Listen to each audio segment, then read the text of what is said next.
Bandai! Get out of my face!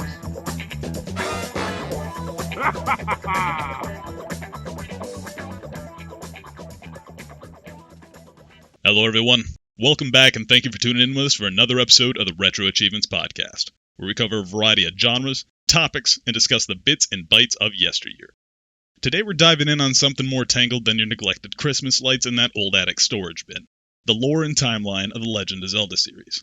Since the original release on that mythical gold cartridge, Nintendo has speckled nearly all their consoles with offerings giving us glimpses into the land of Hyrule and beyond, at times seemingly striking out with a confident story and plan, while at others seeming lost in the woods themselves. Nintendo carries this series with more than a hint of mystery and grace. With the whirlwind of fervor that came behind Tears of the Kingdom's recent release, it offered another opportunity for these topics of contrition, these fiercely heated debates, to again rise to the surface.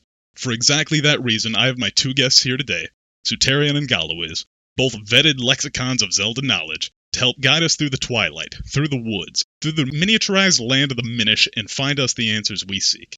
Gentlemen, how are we doing? Doing well. Great. Excellent. Glad to have you on. Gala, welcome back. You're an old hat.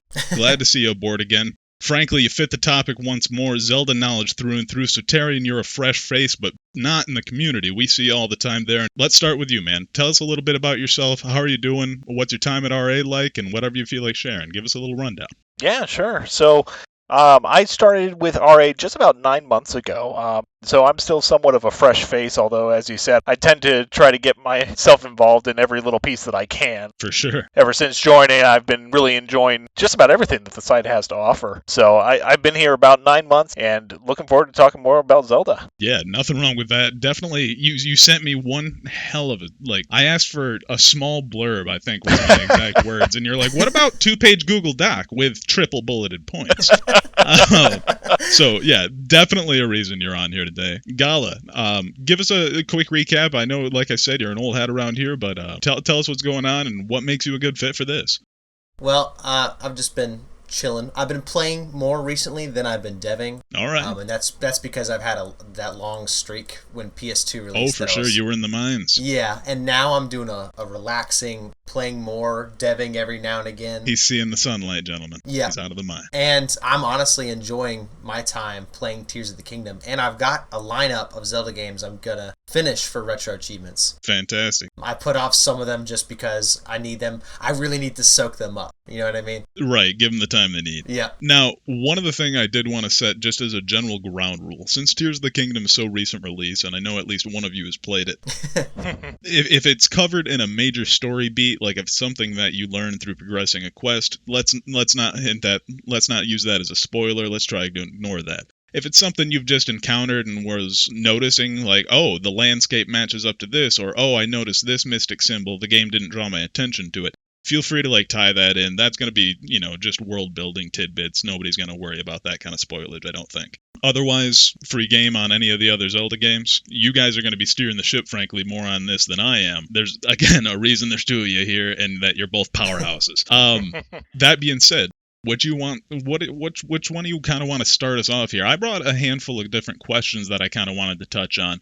I figured as they would come up in your guys' conversation, naturally I'd be able to spice them in. But where do we start here? Do we start at the beginning of the timeline? Do we start at the first chronological game that was released? I mean, I don't even know where to start, and I'm looking at a list of ingredients. Well, I think one of the places we can start is just talking about kind of the meta history of the timeline to begin with. So the first Zelda game comes out, I think it was 1987 was the first Zelda game that came out. It was followed by a sequel, but the first few entries of the series didn't really have a timeline per se, right? They were just sequels, just like Mario. Right. Where you have different sequels and they don't really tie together at all. You were still figuring out gaming. Yeah. But that didn't stop people from speculating, right? Mm-hmm. Of course. And a lot of what we're going to be talking about kind of derives from the fans begging that their speculations come true, essentially, right? Right.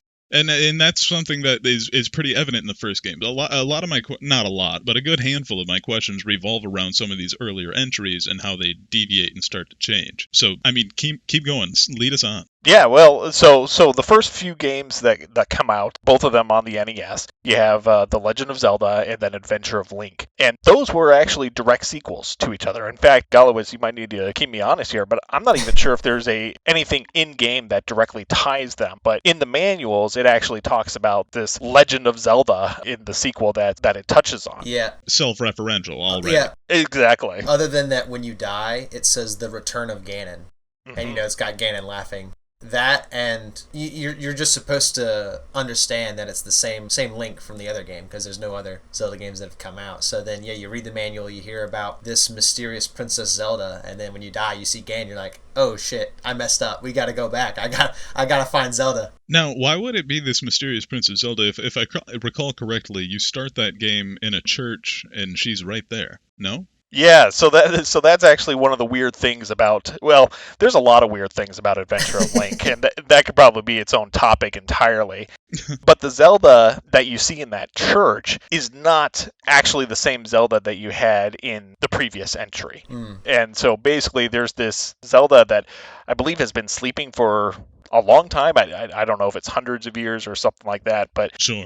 But that is actually like within the realm of the game, that is a historical Zelda that has been put under this sleeping curse for the longest time. Gotcha. All right. So there was just some kind of mystical induced sleep. It wasn't the same one that this Link somehow knew. Yeah, exactly. He didn't just another person that, hey, just so happens to have the same name. Imagine that. Yeah, we're already spinning that off. Okay, there's a new question. What the hell are we doing? We're going to chalk that up to early Nintendo, still figuring out game development. Yeah, there's a lot of, especially, I mean, mostly with one and two, where there's a lot of like, yeah, it seems like we're making this up as we go. Exactly. And the first game, the plot was just, hey, go find the princess and defeat the bad guy, right? Okay, so we fast forward in time, not necessarily in the Zelda timeline, but in ours when we reach the SNES era. We hit Link to the Past, absolute fucking juggernaut of a game. Oh, yeah. One I grew up on personally and was not my first entry into the Zelda. I did have 1 and 2, but this was the one that really stuck with me, as I'm sure a lot of others. Right. You get a lot more introduction into, hey, we have time and scope, and we know we should be doing some story. And you see that. I think we get a real introduction to Princess Zelda as a character rather than just, the end of the game figure you have to get to. Yep.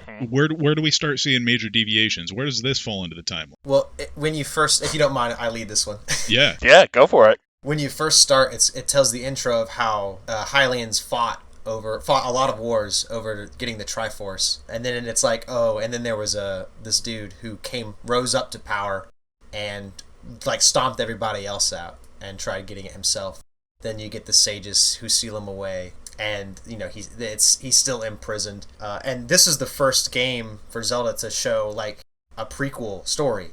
So it's and in terms of the timeline, it's setting itself up as you could either see a sequel or prequel, but it's placed as a prequel itself, a prequel to Zelda 1 and Zelda 2. It'll make more sense when we talk about the other games in the timeline. So what war is that talking about in the prequel? What game is that talking about, or is that even in a game yet? So that war is then referenced in Ocarina of Time. Okay. At the start of the game, when Link is talking to the Great Deku Tree, he mentions the war. And that's also during that warring state, that warring time when a bunch of people are fighting each other for the Triforce, that's when Link is then taken to the Great Deku Tree as a baby and raised. So that war was fresh within the Hylians' minds. So that's the war that's being referenced in A Link to the Past. Gotcha. Yeah, and those events with the sages and sealing of Ganondorf, that's also referenced in Ocarina of Time.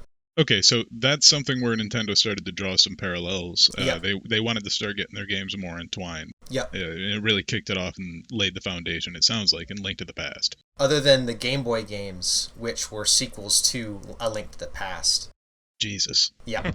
Okay, I mean, so Link to the Past, I know it separates basically into like good, bad endings, a timeline. Oh no, that's Ocarina. Yeah, Ocarina of Time is where you have what's referred to as the split timeline. So, but no, what I was going to ask is where does Link to the Past fall in? Did we fail? Oh, or did we gotcha. That's the failed timeline where Link is he's defeated at the battle where he's fighting Ganondorf. Okay, so he fails at Ocarina of Time. Mm-hmm. You're kicked to this place in Link to the Past. Yep. Yeah. Different Link. So I think probably the best way to view it is that up until this point, Nintendo has been adding a little bit of storyline, whether it's through the game manuals or in the case of Link to the Past, they're actually putting dialogue and they're putting, a cutscene in the intro Right. Yep. that starts to reference stuff. And that is where I remember, on the playground, people talking about, hey, this is pretty cool. What do you think this means? And stuff like that. And, Right. we didn't have the internet at the time, but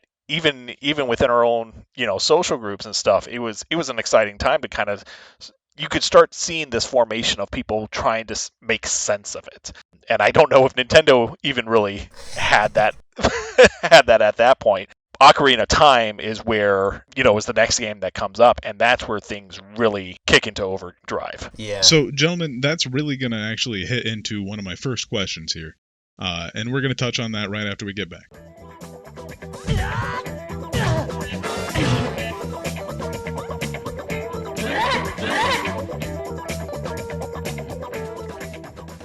All right, welcome back, guys. So, like I said, it kicked me off for my first question pretty good. We were talking about Link to the Past there, and right in the intro, we'll call it the intro quest, before you really start getting into the game in earnest. You're running through the sewers, you encounter your uncle, one of the only family members that is ever talked about with Link. And not only that, when you're talking to him, one of the things he says, it ends on, I only remember this because I played the game so much as a kid, is, you have to save Zelda, she is your, and then dies. That definitely implies, like, a blood relation. She's your sister. She's your, I don't know. But, like, the first thing my brain jumps to is sister. What was Uncle saying? I personally think that he was, for one, I think there's a translation thing that goes on there. There might have either been some leeway. Don't tell me it's as easy as that. Well, I think, honestly, that it was going to end with destiny. Like saving Zelda is your destiny. Like, you have to go save her. Right. She is your destiny. Yeah, because from Uncle's standpoint, the only person he can trust on is his nephew, who is, right in front of him as he's dying. He's like, shit, you're the only one I got to give this task to. Yeah, Zelda is your only hope. Yeah. Yep. Yeah, I hate to say it, but I kind of would have filled that with the same word, right? Kind of just, especially for the time, the storylines were somewhat generic, and Destiny is about as generic as it gets. Yeah. Gotcha. It would be exciting, though, to find out that, there was some more relation there. It makes you wonder, who this uncle was. Was it the actual uncle or just caretaker or something like that? Right, exactly. Yeah. I know uncle is used a lot as a term for just kind of general middle-aged old dude in Japan. And that could have been a direct translation. I think that he knew Zelda before and was a guard. Because, in Hyrulean society, the only ones who really do sword and shield combat are either knights or going to be knights or have been knights. And he still has that gear. Yeah, it's not just some dude you're literally a country bumpkin just hanging out outside. I mean, look how long the dwarves in that game take to just forge some swords. You're right? Not picking those up on the regular. Yeah. So, okay, Link to the Past carries out. You end up fighting, his name is, I believe, Agahnim? Agablablab? Yeah, Agahnim. Okay, Agahnim. I was putting way too many syllables. And about that wizard, I hope I'm not the only one that always saw him differently. I was just talking about this not even, 2 days ago. Right. Yes. That in the Zelda 1, every dungeon you enter has those two sides of, like, statues. Yeah. Yeah. The ones on the right, I didn't learn until I was, like, 16, 20 years old that they were dragons. I always see them as derpy little faces. Oh, gosh, I gotta go take a look at that again. Yeah, no, definitely check it out sometime. And once you see it my way, it's hard to ever look back. It's forbidden knowledge. That being said, Link to the Past. Where does that wizard play into this game? Well, that's a good question. Like, is he a lackey? Yeah. So there's a lot of talk about where exactly he is. Some people think that he's just like an actual like projection, essentially, that Ganon had. Okay. I've never really thought that was the case because both of them show up at the same time at points of the game. They do use a very similar moveset. They do, yeah. I don't know, Gala. What do you think? What's the relationship between them? This ties into the sequel game, like a full-blown sequel, Link Between Worlds. But in that game, first let me say that in A Link to the Past, there's two worlds. There is the Dark World and the Light World. And the Dark World isn't actually like another universe or anything. It is the Sacred Realm transformed to be like a mirror of Hyrule from Ganon's own twisted power and mind. And you don't actually get to see the Sacred Realm in many games. No, you don't. But you are technically in the Sacred Realm, just twisted and transformed by Ganon. Right. And in A Link Between Worlds, you're visiting an actual different world, Lorule, that has their own Triforce, and they're all the characters in that are mirrored in Hyrule, and Ganondorf has a mirror counterpart named Yuga. Oh. And after I played that, I was thinking to myself, was Agahnim a projection, or was he like a counterpoint to Ganon? Oh. Right? I always kind of thought that he was just an underling. What about a counterpoint to that Agahnim guy? You know what? Now that I'm thinking about it, the elder. The sage. I always forget his name. Salsa. He could be a counterpoint to that guy. Okay. Yeah, I guess because you wouldn't have an evil wizard turning into an evil wizard. They're both wearing green. They both have weird heads. I'm just going to stick it to that. Ship it. In that idea, then, the wizard was actually something that came from the Sacred Realm that had already been transformed by Ganon? That's what I had thought. Because like the people in the Sacred Realm had come forth because they're mirroring the regular Hyrule. But they're not the same characters, and their locations are different, and their personalities are wildly different. That's what my thought was, that it just said copy paste everything here, but change the start so it looks different. So from here, how do you guys want to steer it? Do you want to go further just in chronological order, or do you want to take it in the timeline route? Because where would we go? I say we go for the timeline and go back to Ocarina, because that's where it gets most interesting. Yeah, do you want to go Ocarina, or do you want to go all the way back to the start? Oh, we can do all the way to the start. Let's do that. Let's kick it from the top.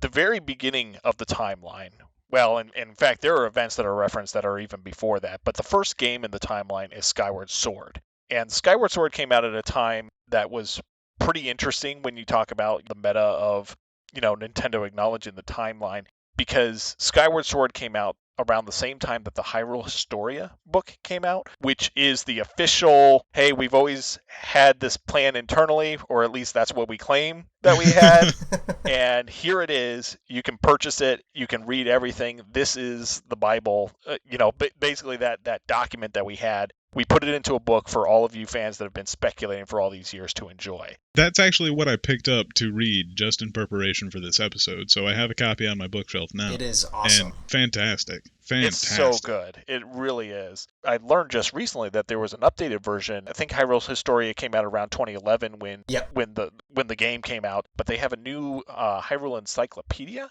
I believe. Oh, I believe that's what I got then. The 2018 version. It's a blue cover. Yep. Okay. Yeah. And I have not seen that. I have the Hyrule Historia, but I did not know that there was a new updated one, and I'm kind of excited. I found a few clips here and there about that, but I'm kind of excited to It's definitely look into worth that. a pickup for sure. There's so much concept art. So Skyward Sword kicks us off at the top of the timeline. We're obviously in the sky on this one. What's going on? We start off in the sky. So Skyward Sword takes place, and this is actually the first one that I did not play all the way through. This was back when it was on the Wii. Ooh. We had some weird stuff going on with, the controls and stuff. I had it. I just didn't quite make it all the way through. Sure. It's the beginning of the timeline, and everybody is living up on these islands, the largest of which is called Skyloft. And Link is there, Zelda is there. They're kind of, childhood best friends. Are we like momentous figures yet, or are we just people? They're just people. Just people. Okay. Yep. As far as they know, they're just people. All right. But the entire game does not take place on those islands. There are reasons that did they not even know that there was like a land below? I know that there was like that whole cloud cover that was preventing anybody from going through, but did they even know that there was a whole world beneath them? I believe that they knew that there was something underneath, but that they should never go or should never attempt, because the goddess Hylia said, yeah, don't do that. Gotcha, yeah. And that's kind of interesting too, because this is going back in a time where the goddess Hylia was actually active. Yep. This was the closest to them being around. She's not necessarily active, but the legends it hasn't quite passed into legend at this point. The gods are more around. Yeah. That's right. You can see evidence. On Skyloft, there's that giant statue, and they reference her, they talk about it. They're like, we can't go down outside the clouds. Venturing outside of Skyloft isn't a good idea because the goddess instructed us I mean, is there really anything for lack of up there? They've got all their basic needs met other than good ground coverage. Sure. So what kicks us off? What makes us leave? Why do we got to go down? What makes us break the rule? Gala, I think you got a better grasp on this one. Sure. Yeah, I did play it completely, and it's not. I'm just saying it right now. It's not my favorite, but I hold it close because it's a very good story. But it starts off Link and Zelda are goofing around, and she's like, "Oh, you got to become a knight someday. You got to man up." And Link's like, "Oh, I'm too sleepy." Some stuff happens. Link loses his bird. Everyone in Skyloft has a loft wing assigned to them, or that they are then like gifted as like presents from Hylia, so they can fly around and be safe. They're like longtime companions. All right. Eventually what happens is, after Link has a great encounter with Groose, who is a childhood bully, he and Zelda are flying out, and eventually a storm whips up and knocks them both off. And Zelda is then taken underneath and falls through the cloud barrier. From that point onward, your entire goal is to find Zelda, to find where she's at, make sure she's safe. Sure. And after that point, you are visited by a mysterious being who is floating in blue and talks to you while you're sleeping. You go and you find this little sword underneath the goddess statue, and it's the goddess sword. And you're met with your companion, Fi, who's basically like a robot, and she's the spirit of the sword. And so from that point onward, Link is like, all right, well, I need to become a knight because I don't have a sword or shield. You go get the sword and shield. They explain in this game everything that follows through that's a Zelda staple, if that makes sense. Right, like why he does what he does. To explain Link's garb, in this game, he goes to, I forgot the name of them, but it's the Knights of Skyloft, basically. Sure. And he's like, yo, I need gear. I need a shield and sword. And they're like, all right, cool, here's some gear. He puts on the outfit that every other Knight of Skyloft wears, and his just so happens to be green. Gotcha. I think it's like based on the year that they graduate or something like that. Yeah. But it's cool because then Link wears it, and it's not this legendary robe. It's just some shit right now. It's some armor. It's the first one, yeah. Yeah, so it's going to be his actions in this game that write it into history. I'm gonna roll through. I'm not gonna talk about everything in the game because I could talk about this game forever. Sure, yeah. Oh, I'm sure it's long as hell too. Every dungeon you clear, your sword gets both longer and wider and more powerful, until at a certain point it turns into the Master Sword, and then the fully powered Master Sword. So not only are we discussing the origins of Link, of Zelda, of the entire world, but we're also discussing the sword, to this legendary sword that's passed down in almost every game. So what necessarily made it turn into the Master Sword? Was it you like collecting fragments of the goddess? What was he doing? You go to, essentially, you go to these different ponds, like springs that Zelda was praying at, and these flames power up the sword. It's like, actual forging. The whole thing is the flame then goes into the sword, and it uses the whatever goddess that spring is channeling to power it up. Okay, so it's something in like the magic of the land is still active. Yeah, and so it's essentially getting more and more blessed as it goes on. Gotcha. And at the final point, it becomes a fully charged Ultra Master Sword, and it just decimates everything in its path. Now, I know this game introduces a very, very relevant villain in the timeline's creation, Demise. Yep. Now, we can double back, but fast forwarding to the end, something he actually does is lay this curse on people, or the three of them, to forever repeat this cycle. Go ahead. I mean, you have something there, clearly. I heard you. The Demon King, he comes up, and he's fighting Hylia, and Hylia imprisons him into this different form. The end of Skyward Sword, he is essentially fully powered up. Link goes back in time to fight him. Demise shows up. Clearly, any Zelda player would recognize his visage. He has flowing, gigantic red hair and this brutish-looking face. And at the end, when you defeat him, he's like, oh, you think you're awesome? Well, I'm placing a curse on you. My hatred will endure forever.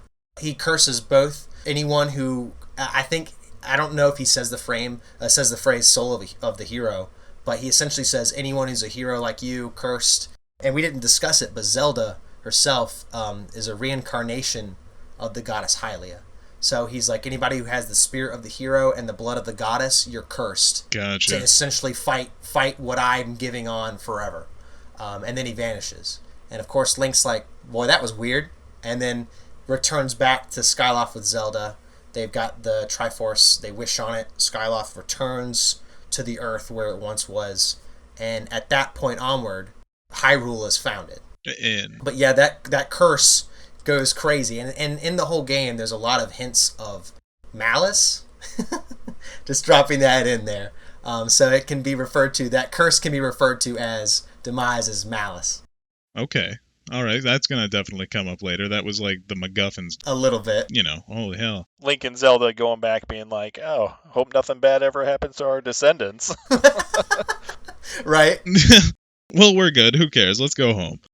So where do we go from here? It's probably a quick jump to the next game. I can't imagine the start of the timeline already gives us a fork. It sadly gets awkward at this point. Yeah. It does get a little weird. And there's really not too much to talk about, but this is where we start getting into the Vati games. So we have like Minish Cap Four and Swords. Four Swords and Four Swords Adventures. There's not really too much impactful to that. Mostly because this is the only point of the timeline where everything is just a straight line, right? We haven't had a divergent path or anything like that at this point. But Vati is something that I've always found a little bit interesting because technically he's like the second most recurring villain. He is, yeah. In the Zelda series. It's like anytime they wanted to have a villain, but they were like, oh, we can't do Ganon again. It's like, oh, let's have Vati here. We got this guy. Just do this guy. I played a lot of the handheld versions, especially on the GBA, and like you said, he popped up all the time. Some kind of dark amalgamation, as far as I recall. In Minish Cap, it's explained that, well, this was Capcom's attempt at explaining Link's legendary hat.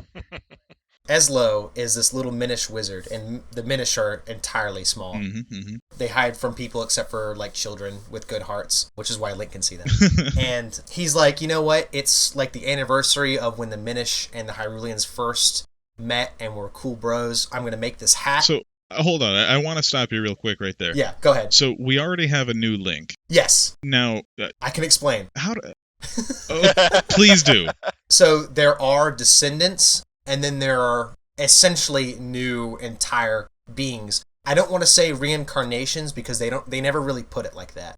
They'd put it more like channeling the spirit of the hero. But yeah, there are multiple different Links. Some have no relation to others. Some are just new beings entirely, just with the spirit of the hero. Okay, so this is just a little boy named Link right now who's about to become adventurous and gain the spirit of the hero. Yep. Yeah. Okay. And you see that happen so often, too, where people sometimes complain about how the intro to Zeldas are kind of slow and boring, but I feel like it's an important part of the series because... You're setting the stage. Agreed. That's right. Yes. You need to show that this is just a normal boy. Maybe it's a boy, maybe it's a teenager, depending on the entry, but they were just normal, oftentimes like farm or caretakers just living a normal life outside of the castle. Yep. And they get wrapped up into this. It's not something that they want, but they have that soul of the hero where they know they need to do something. They feel obligated. Yeah. It's almost like the universe recognizes that and wraps them into this destiny. Gotcha. I've got a great point for that, but I don't know if we're there for it yet.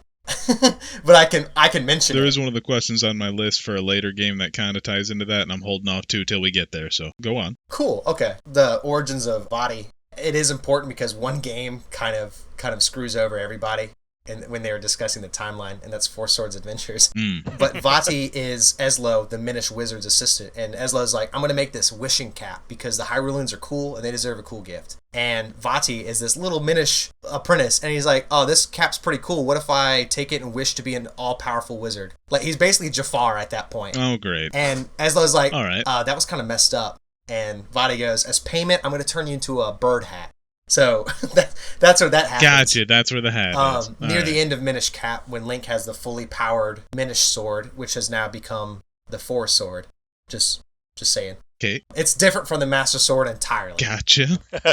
He confronts Vati, and Vati gets mad, and like another villain that we know so well, he powers up to a different form, and every time he gets beat, he does another form. Well, eventually, that form kind of catches up to him, and he turns into this giant black ball of wind and evil with one massive eye, which I'm sure everyone can think of if they've played those games. Absolutely. But that explains his form. That's the Vati we all think of, right? By default, absolutely. Right. All right, so he does have this quick kind of Jafar-esque, like you're saying, origin story, and I mean, not needing the Master Sword to beat him would make sense in that point. You know, you don't need the Goddess Sword to defeat not the dude from the curse. Okay, so we finish Minish Cap.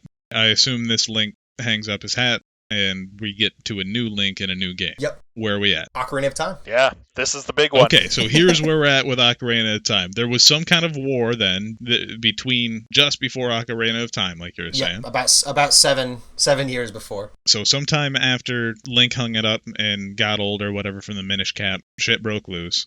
And now we are just on the tail end of that. We've got an orphan boy, so it mentions that at some point his parents were killed, one of the few points his family has touched on. Raised by the Deku Tree, he's in the forest there. Again, called to action, the fairy, everyone's favorite noise complaint. Right.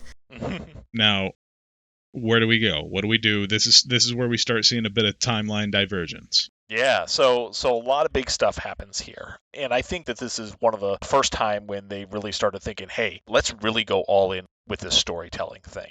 And you got the full cutscenes, you got all this. I mean, there's a reason Ocarina of Time is so well beloved. The crux of what goes on, well, first of all, this is Link goes out. He's famously the boy without the fairy, kind of ostracized even within his own group. And we later find out that's because he's not one of the fairy people at all. Kokiri. Yeah, Kokiri. And so he has his call to action. He helps rescue the Deku Tree. The Deku Tree says, hey, you need to go to, Hyrule Castle, find the princess. It's going down, basically. Yeah. So Link sneaks into the castle. He meets up with Princess Zelda. We, very importantly, see our first glimpse of Ganondorf at this point. Right. He rides across out of the bridge there, gives you that maniacal grin, and does the rear back on the horse. Iconic. Yeah, well, and this is even before that, because we see Zelda and Link look at him through the glass. Oh, into right, the hallway. right after you sneak into the castle. He's kneeling towards the King of Hyrule, and he slowly peers and looks out the window and smirks at them, and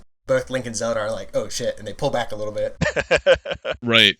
Now, what is he doing there? Do we know? Yeah, so Ganondorf's whole thing is that he's a thief. He's the king of the thieves. He's the first man, well, not the first, but in Gerudo culture, in their lives, the people of the desert, every 100 years a man is born. And that man is destined to be king of the Gerudo. So, man was born, it was Ganondorf. He becomes king of the Gerudo, and leads them on. There's questions there already, but go on. Yeah, it's just how things are.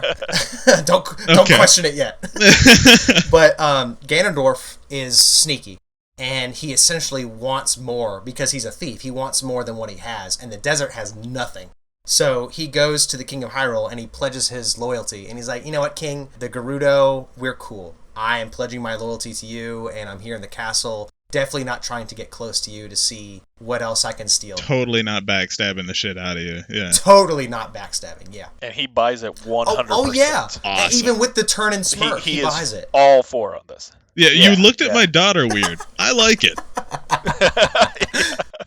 So Zelda is the only one that's kind of like, hey, this guy has a bad vibe going on, and it's the only one with sense as a child. Yeah. So she sends Link out to go find the other spiritual stones. The Deku Tree had one. There are 2 others that are needed in order to open up the Door of Time. And I'm trying to remember, was there a particular reason why Zelda wanted to open that? I believe she said that the only thing that can stop him would have been the Master Sword that was behind the door, or that it was the power behind the door. Okay, so she might not have known what it was behind there, but she's just like, it's powerful something, and that would probably help. Yes, and keep in mind, Link is 7, right, and Zelda is like 10. So these are kids. So if she heard that something legendary was behind that door, she probably did not either remember what it was or just knows that it's powerful and strong. So it's Dad's shotgun, and that would come in handy. Yeah. Of course, with the added context of Skyward Sword and stuff, which obviously came out 10 some odd years later. Sure. It's kind of fun to imagine that, this is reincarnation, whatever you want to call it. This is the bloodline of the goddess Hylia. Does she know more than she lets on? Or does she even know? Or at least some kind of longing to just be like, I just kind of know that we need to do this. I mean, exactly. Every Zelda has innate magical power. I like to imagine that her foresight is just too strong.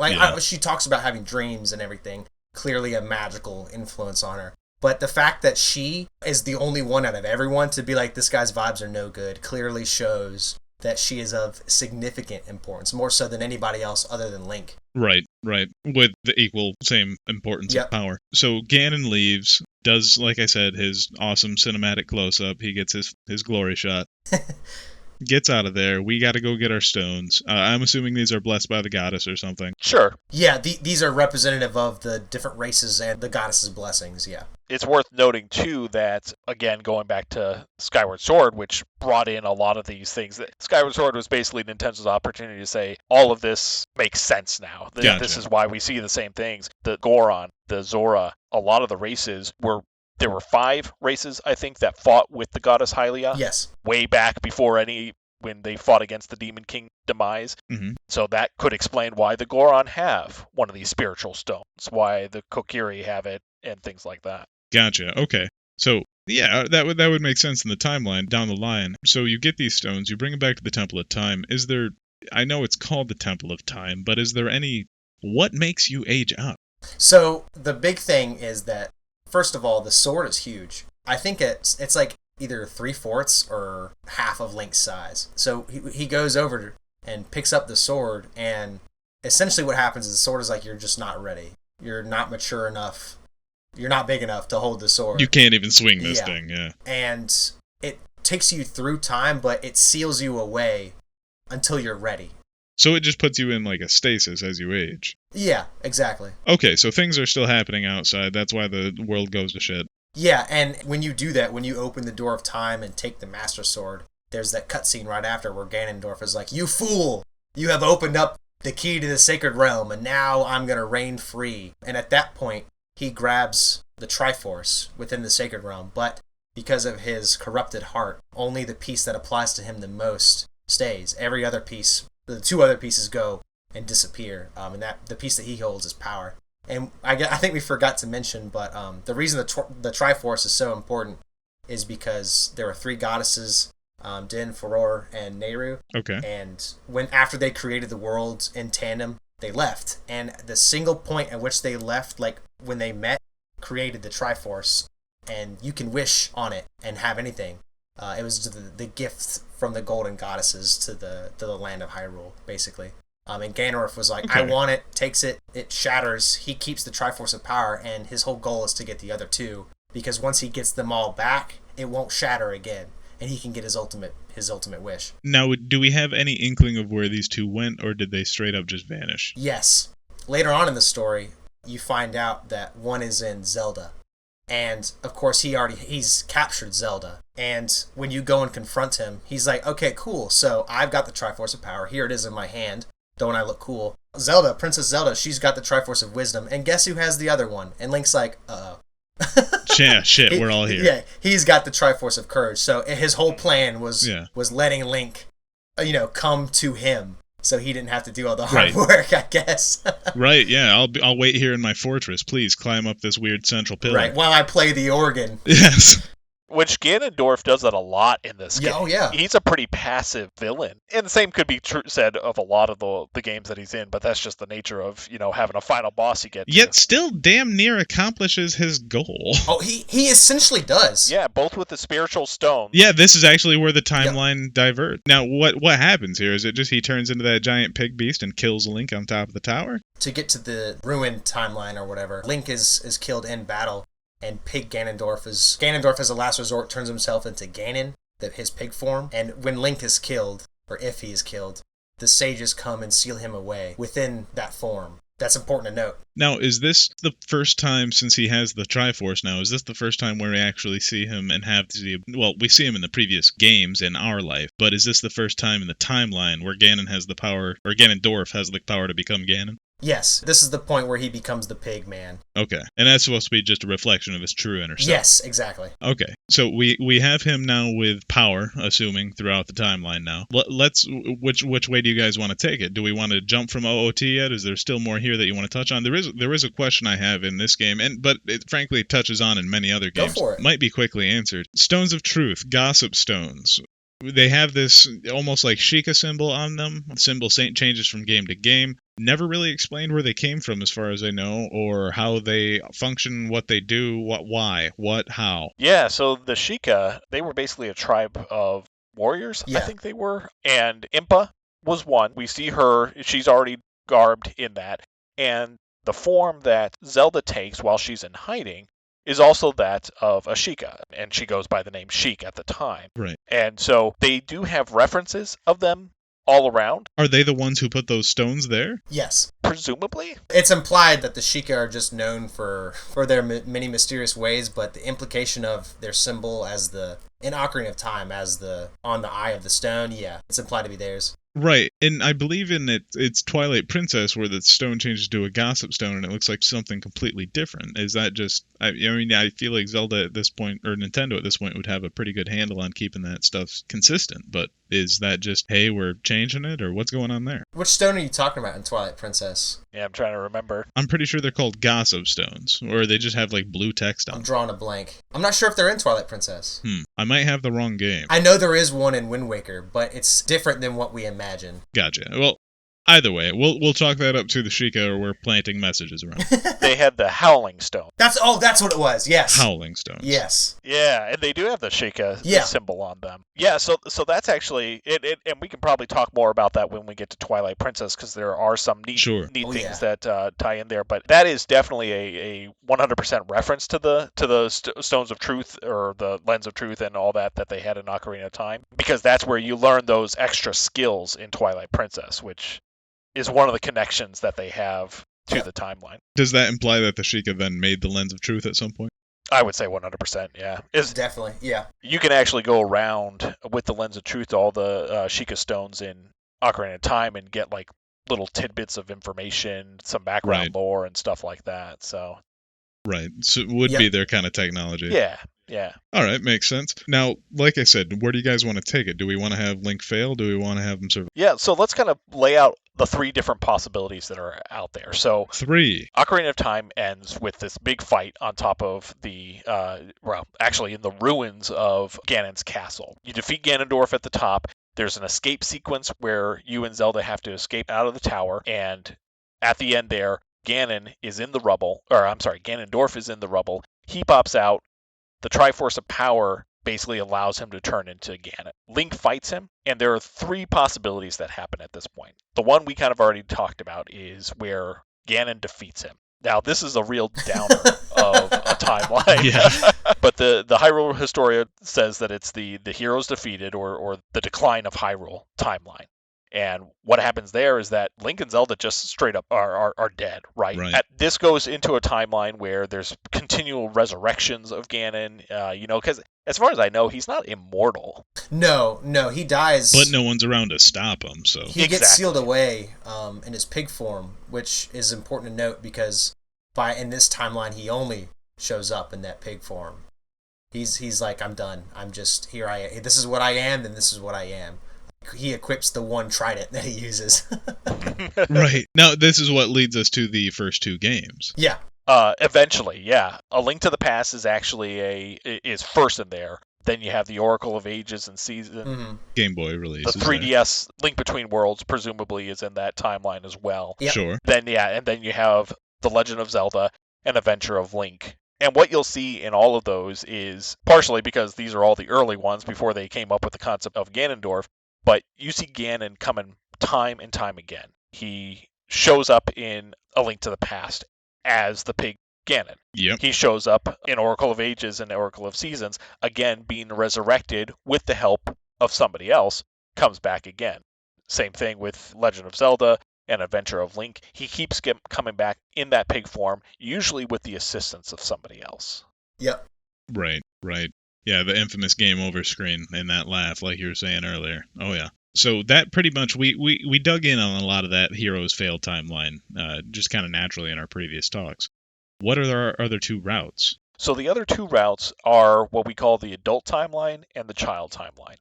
So assuming that Link doesn't get defeated, which would be a real bummer, Yep. Zelda basically says, you spent 7 years in this kind of stasis, waiting for yourself to grow up so that you could wield the Master Sword. You had a real bummer of a childhood because of that. You don't even remember. You didn't really get one. Yeah. Yeah. And so, being the wise person that she is, she says, I'll use the Ocarina of Time to send you back. So you'll get to go back to the life that you missed out on, and you'll get to enjoy that. The problem that creates, though, is that there are now essentially two timelines that are created from this. One that continues off where Zelda is an adult, and the events that happened in the adult timeline of Ocarina of Time, or basically everything that we saw in Ocarina of Time, continues to go on from there. Right. There's also this split now where you have a child Link going back in time 7 years, and then just going on and doing whatever he wants to. Now, he ends up getting into some shenanigans. We get into that with Majora's Mask. Definitely. There's questions up my wazoo about Majora's Mask. Shoot for that one. We love those. Those are basically the two main timelines where a lot of the speculation came out before, as these new games were coming out, and before they officially codified everything. All right, so we're going into Majora's Mask. As far as the game starts, I believe he's just sleepily, wandering through a forest on his horse. Yeah. Canonically, Epona. Mm-hmm. Navi is here still, I believe, yes? No. Navi at the end of Ocarina of Time leaves. When Link returns back... Oh, with the other one. Yeah, when Link returns back to his time, he's in front of the Master Sword. And Navi at this point, fairies stay for the journey. And at this point, Navi has completed her promise to the Deku Tree, and she floats up and goes towards the light. And Link is like, oh, well, man, I thought we were friends. So but none of us really She complain. doesn't say anything. Right. Yeah. She doesn't say anything to him. So Link is like, well, I need to search for my friend. So he goes and warns Zelda of Ganondorf's eventual betrayal. And Zelda's like, well, now I know, because how would you have known about any of this? Right. So they warn the king. The plan doesn't go through. Yeah. And once everything is fine and dandy, Link leaves Hyrule and goes through the Lost Woods on Epona looking for Navi, because that's where else would she have gone? Okay, so he's seriously just on a search to find, like you're saying, his friend. Yep, on his friend. Wandering through the woods, picks up directly after that the intro for Majora's Mask. Skull Kid, who isn't necessarily anything more than just a raucous little kid asshole, as far as I know, just kind of ambushes Link or something? Yeah, he is out and he's like, hey, look at this nerd, and he pushes Link and takes his ocarina, knocks him out, and is like, all right, cool, I got this ocarina, bye. And he takes the horse too. This is not the Ocarina of Time, it's just his ocarina, right? I think it is the Ocarina of Time in this one. It is the Ocarina of Time. Oh, sweet Jesus. Okay. Yeah. Which, at that point, he had already had it. That does raise questions as to how he had that in the child timeline, but right, we'll sweep that under the rug. Yeah. I mean, it was something that Zelda had. So when they went to talk to her and warn them about Ganondorf and stuff, it's entirely possible she was like, "Well, I don't need this anymore. Everything's saved. Right? Yeah. Here, take it." Yeah, right? Who could ever want to change time? That's what I always thought, because then in Majora's Mask, Link remembers her playing, so he could either be him remembering her playing before. Oh, yeah. He was sent, or after, where she's like, hey, as a gift, as my token of friendship, I'm going to play you this cool song. Here we go. Here's the ocarina. And importantly, she teaches him the Song of Time, which plays into the mechanic of Majora's Mask. Entirely. So he gets to Termina by just falling down a stump, right? Yep. Yeah. Not really explained thoroughly. Nope. I think it does add to the mysteriousness of the Lost Woods, though. The Lost Woods is something that shows up in a lot of the games in one form or another. Oh, yeah. And I love this idea that it's so wide, so vast, and there's so many secrets in it that there's this entire other world here. And you're pulling some Nightmare Before Christmas shit. Exactly. Yeah. Or Alice in Wonderland, yeah. Exactly. Okay, so you wake up in here. How do we find ourselves at the clock tower? I can't quite remember. So let's see. You are in. So Link basically wanders through this area. He encounters some sort of a weird dream or something where a whole bunch of Deku scrubs kind of ambush him. Yeah. Surround him. Yeah, and when they back away, suddenly he is a Deku scrub, essentially. Yeah, he has a fever dream, really. Yeah. And so he wanders through what's basically the intro dungeon, helps you figure out controls. Not really a dungeon, but just an intro area for you to get used to the controls. And where it ends up is the clock tower, where the Happy Mask salesman is waiting for him. Now, here is one of my questions as well. He is a reoccurring character directly from Ocarina of Time. Yes. Is he not at all concerned about being in Termina or how he got there? Or are we just wandering the Lost Woods a little bit too much? It's implied heavily that he knows way, way, way more than he is ever going to let on. And so it seems voluntary that he's there. Now, because he's looking for his mask. What is he then? I've in the first, when he first shows up in Ocarina, he's definitely like just an NPC. But then I forget what you have to do to make him mad, but he gives you that face. You know that face. Oh, yeah, the rage face. Yeah. Face. I like to imagine that at that point he was still this mysterious character who had just set up shop. I don't think you can't find him when you're an adult. Right. So he got out of Dodge. Yeah, he's gone at that point. And in Majora, they really open him up to be this really mysterious character. And it is implied before that he was in Hyrule. The Skull Kid stole Majora's Mask, and then he went to Termina following the trail. To get Majora's Mask back. His implied knowledge of things just leads me to believe that this, I don't want to say he might not necessarily be human, but like some kind of, I don't know, like not playing by the same rules type. He reminds me of like the G-Man almost. Yeah. I think that and like the Cheshire Cat, you know? Yes, fantastic. Okay, that's a great allegory for it. Now, you're in Termina. You're constantly resetting the time here. Not a lot of people recognize it. You also encounter another person that keeps reoccurring from this game forward that I have questions on, and a lot more lighthearted, Tingle. Yeah. Oh, everybody loves Tingle. Do they? I love Tingle. Do yes. they? Okay. Yes, absolutely. Tingle, the freshly picked Rupee Land, his side game, one of the top 50, maybe 100 requested sets on Retro Achievement. God. So that's right. Get out there, devs, because people we people need to want collect some Tingle. rupees. Oh my God, people want Tingle. That's the title right there. So. Who is he? I know he talks about his family not being proud of him so much, and that he really desperately wanted a fairy, so instead he just dresses up like a little elfin boy. Yeah, pretty much. You got it. That's the long short of it. That's it. That's literally I like to imagine that Tingle is basically like Link in Ocarina of Time was living the dream for Tingle. Like Link did not have a fairy. Really didn't care. He never really went back to the Kokiri Forest much outside of what was required for the quest and stuff. But if Tingle could have had the life that Link had growing up, he would have been so happy. He would have died in the Great Deku Tree, all right? He would have died by the first Skulltula. It would have been game over for Tingle. Absolutely. God. No. Maybe that's what led to that downfall timeline. Yeah, we put Tingle up there.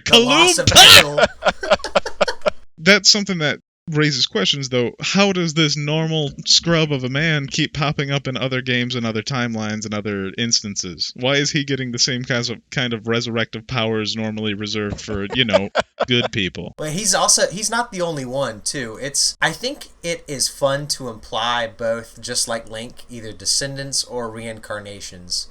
Like, you see it through a lot of characters that are both references to older characters and characters that come back. For instance, the owl in Ocarina of Time. Keapora Geabora. Are you done listening? No or yes? And you actually hit no. His name, Keapora Geabora, is referenced in Skyward Sword. The headmaster of Skyloft's Knight Academy, basically the chief, who is also Zelda's father, both looks like an owl, and I believe his name is Geabora. All right. So already a tie-in there. That's cool. And the owl is also the Sage of Time, or the Sage of Light in disguise. But yeah, and who also looks like an owl. But yeah, it's all self-referential, so it's fun to imagine that maybe this is like a chosen thing. Like whenever Tingle shows up again, is he good enough to be reincarnated again? Is he that important, or that's just like, is it just a twist of like lineage?